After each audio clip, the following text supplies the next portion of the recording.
Assalamualaikum warahmatullahi wabarakatuh. Kembali kita belajar bersama Bu Ida tentang perdagangan antar daerah dan perdagangan antar negara. Mungkin sebagian dari kalian sudah belajar tentang perdagangan antar daerah. Perdagangan antar daerah itu berarti antar wilayah.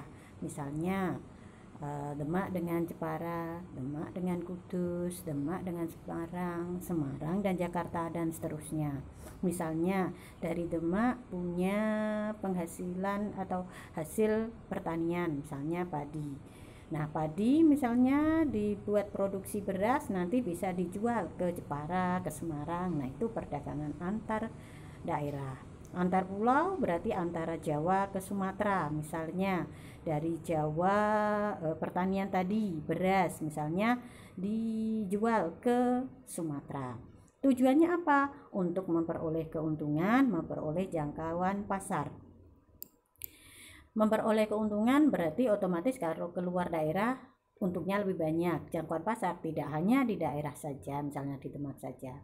Faktor pendorongnya perbedaan faktor produksi yang dimiliki dan perbedaan tingkat harga antar daerah. Misalnya beras di Sumatera itu lebih mahal, makanya diambil dari Demak. Faktor produksi yang dimiliki, misalnya tenaganya di Sumatera kurang, kalau di Jawa itu banyak, makanya harganya lebih murah.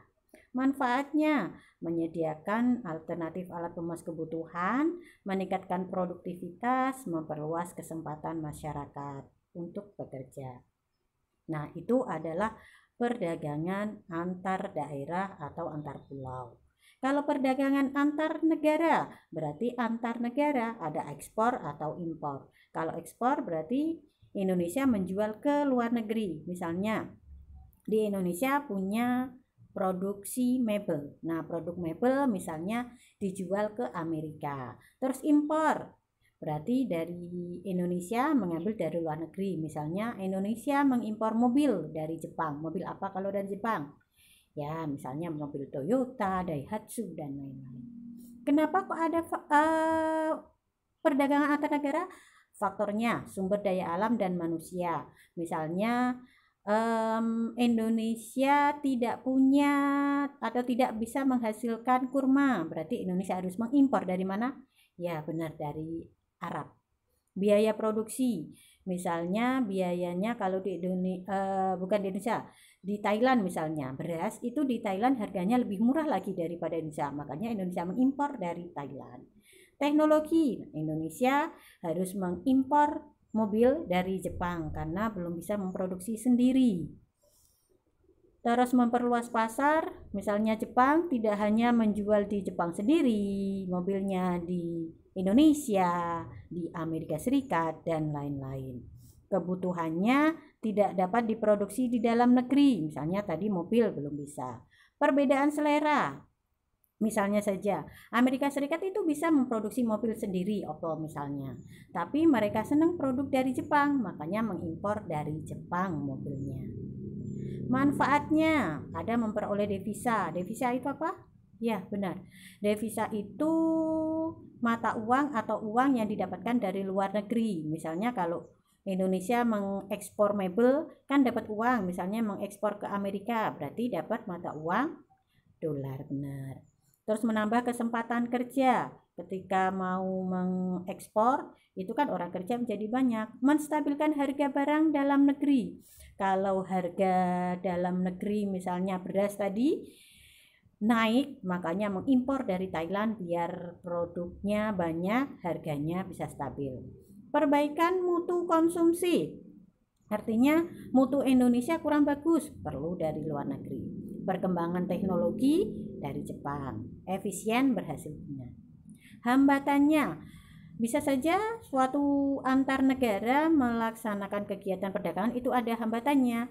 Yang pertama ada hambatan intern dalam negeri sendiri. Kualitasnya, tadi kualitasnya atau komoditas ekspor rendah, beras masih rendah jumlahnya, perlu diimpor dari Thailand. Sistem distribusi lemah.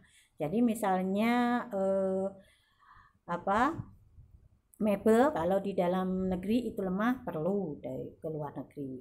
adanya peraturan kurang mendukung, rendahnya teknologi dan sumber daya manusianya rendah.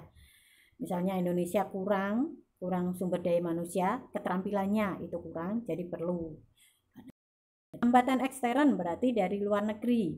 Misalnya kebijakan dari luar negeri, misalnya ada penetapan tarif misalnya kalau di dalam negara kita dengan negara ASEAN, misalnya dengan Malaysia, dengan Thailand itu rendah. Tapi kalau dari Jepang misalnya itu akan biayanya mahal. Kebijakan kuota itu jumlah produk yang diekspor jumlahnya. Misalnya ketika Indonesia mau mengimpor sapi dari New Zealand, Selandia Baru, itu ada kebijakan tidak boleh berlebihan karena nanti produksi dalam negeri sapi lemah. Larangan impor, ada barang-barang yang tidak boleh diimpor. Diskriminasi harga, berarti harganya tidak boleh semena-mena. Pemberian subsidi, misalnya untuk beras nanti akan disubsidi. Hambatan ekstern dalam keadaan tertentu, pengaruh konjungtur dunia, adanya resesi. Resesi itu perekonomian menurun. Pengaruh berkecamuknya perang, misalnya Palestina dan mana? Ya, Israel itu kan perang terus. Jadi untuk kegiatan ekspor impor ke daerah sana Indonesia masih belum berani. Bencana alam, kalau nanti terjadi tsunami, gempa, itu kan belum berani. Misalnya di Jepang itu yang sering gempa. Adanya gejolak politik dan ancaman peperangan tadi. Pembayarannya pakai apa? Nah, devisa ini. Devisa alat pembayaran dalam perdagangan antar negara. Nah, alat pembayarannya itu tergantung dari kesepakatannya. Entah itu pound sterling, euro, yen, atau emas. Itu tergantung kesepakatan yang melaksanakan perdagangan. Fungsinya mata uang dari luar negeri itu fungsinya apa? Alat pembayaran luar negeri. Kalau misalnya ada orang Indonesia dikirim sebagai duta, konsul, pelajar, itu bisa untuk membiayai impor. Nah, ketika kita mengimpor dari luar negeri kan butuh mata uang luar negeri. Nah, dari devisa itu. Terus membayar pokok utang cicilan, karena Indonesia itu selalu utang. Tapi ya membayar terus. Yang penting ada balance untuk keuangannya. Membiayai pembinaan hubungan luar negeri, mengatasi kesulitan negara, dan memudahkan terjadinya transaksi.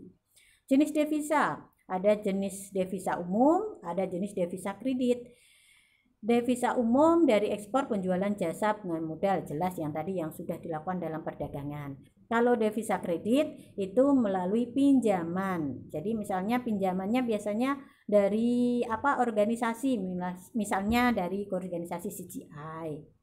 Sumbernya dari mana ada mata uang luar negeri tadi, alat perdagangan? Dari ekspor. Penerimaan jasa misalnya itu ada TKI yang kerja dari luar negeri. Nah, itu kan akan mengirim uangnya ke keluarga misalnya. Nah, itu kan ada mata uang. Pariwisata misalnya ke Bali, itu kan banyak. Pinjaman luar negeri dan bantuan ketika ada biasanya kalau bantuan itu ketika ada bencana.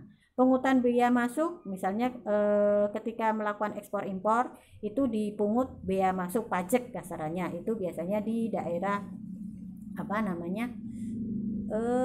mana itu yang di laut itu loh armadanya. Terus kiriman valuta asing. Nah, valuta asing itu mata uang asing. Nah, mata uang asing itu nilainya berubah-ubah tergantung dari kondisi keadaan suatu negara. Faktor yang mempengaruhi permintaan dan penawaran valuta asing. Kenapa kok uangnya masuk atau permintaannya banyak sedikit? Nah, itu tergantung inflasi, naiknya mata uang. Tingkat suku bunga ini biasanya yang dari Bank Indonesia, tingkat pendapatan, produksi dalam negeri, pembayaran luar negeri, dan pengawasan pemerintah. Nah, pengaturannya ada kebijakan fiskal dan kebijakan moneter. Kebijakan fiskal tentang pajak via ekspor impor. Kalau kebijakan moneter itu di dalam negeri misalnya. Nah, ini ada faktor-faktor dan kurs valuta asing. Kurs valuta asing ada fix, ada kurs bebas. Nah, kurs itu nilai perbandingan mata uang dalam negeri dan luar negeri. Biasanya ini adalah dengan mata uang internasional yaitu dolar. Terus pembayaran ketika mau melakukan perdagangan antar negara ada beberapa, ada letter of credit, ada private compensation, ada commercial of exchange. Nah, itu adalah bagaimana tentang proses perdagangan antar negara, tentang bagaimana prosesnya, pembayaran dan sebagainya. Mungkin hanya ini yang bisa saya sampaikan untuk materi perdagangan antar negara dan antar pulau. Jika ada pertanyaan, nanti tulis di kolom komentar. Terima kasih. Wassalamualaikum warahmatullahi wabarakatuh.